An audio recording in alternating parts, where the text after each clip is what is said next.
It's really important that you manage your expectations in a mediumship reading. I really can't highlight that enough. And let me explain what I mean by that as a medium.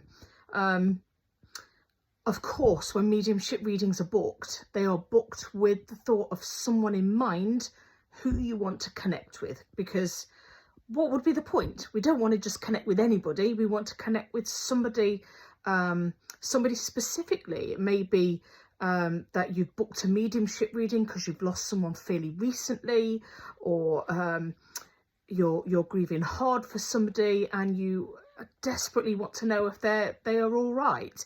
There's many reasons around why a mediumship reading is booked in the first place, isn't there?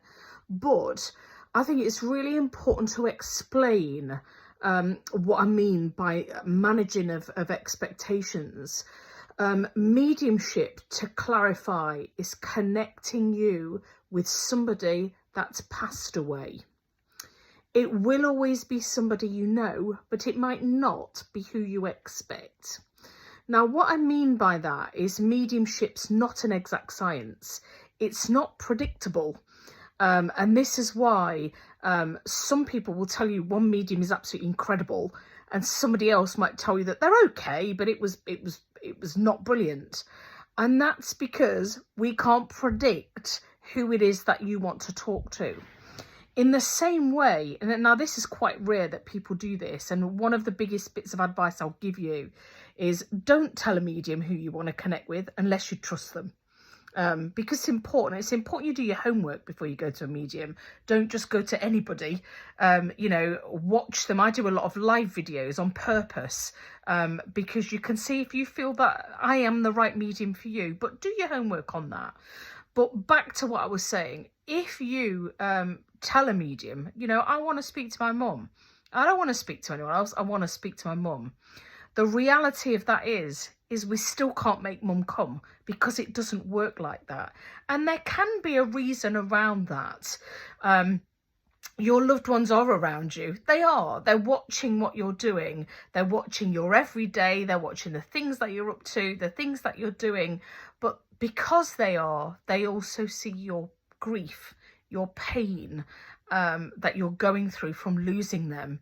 And so what can happen in a mediumship reading is they can sometimes hold off and almost send somebody in their place, because they feel that it's too much for you for them to come through and connect. Does that make sense? So it might be that you've lost your partner and are desperately grieving your partner, but your grandma's in spirit too, and you loved your grandma, but you know, you're grieving harder for your partner than your grandmother, if that makes sense. They would send grandma instead, sometimes, because they your partner would be looking and thinking, he or she is grieving too hard for me. It's not the right time for me to go. That can happen. So what I would advise you to do is, when you go into a mediumship reading, do your best, if you can, to leave that expectation of the door. Go in, sit down. The medium will want to make you feel comfortable. They'll chat with you, maybe a little bit beforehand, just so to try and relax you. And that's on purpose. That's so that the energy will be better. You're more likely to have in who you want.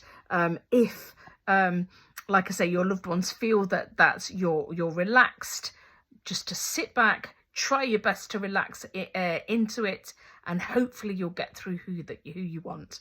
I hope that helps you, and good luck with your reading. Enjoy it.